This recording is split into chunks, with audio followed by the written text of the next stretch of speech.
बसी माँ धीरे धीरे साहस करी पाखक गला। कफिन टी को खोली पुअर मुह को देखि सारा पर माँ निजक आउ संभाली पारानी। कफिन उपरे माँ बारंबार मुंड को पिटिला।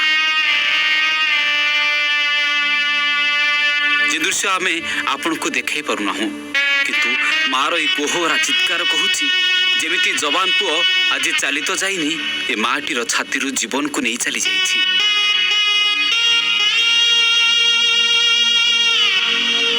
दृश्य को देखि पारुथिबे माँ निजको किभली क्षणक पाई आ संभाली पारुनी।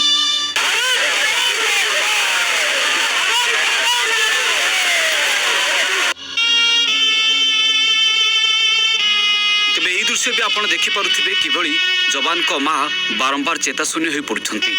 आ पाखरे तांकु जेते संभाळिबा पई चेष्टा करागले भी लगातार जवान पुअर कफिन उपरे मुंड को पिटी कांदुछंती।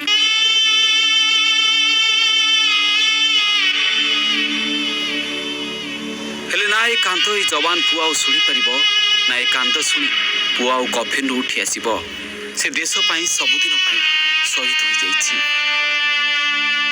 हाँ आज्ञा, जम्मू काश्मीर रे आतंकवादी आक्रमण रे शहीद होइछंती देवाशीष विश्वाल।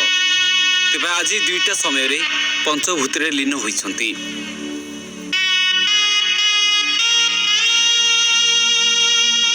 परिवार लोक बंधु बांधव स्थानीय जनता स्थानीय अंचल बुद्धिजीवी सेना अधिकारी और स्थानीय प्रशासनिक अधिकारी तथा कर्मचारी उपस्थित पुरी जिला साक्षी गोपाल खंडायत साहि देवाशीष शेषकृत्य संपन्न होइछि। तेबे ता पूर्व किभली माँ जनक एभली मुंड पिटी कांदुथिले ए दृश्य आपण देखि पारुथिबे। माँ जनक जेमिति सही पारि नांती ओ एभली चलिजिबा। तेबे अंतिम संस्कार पूर्व 6 किलोमीटर पर्यंत एक शोभा यात्रा अनुष्ठित होइतला। आ प्राय 5 घंटा पर्यंत चलीथला जेउथिरे कि 500 रु अधिक लोक अंशग्रहण करथिले। भुवनेश्वर सुभाषଙ୍କ रिपोर्ट ओडिशा भास्कर।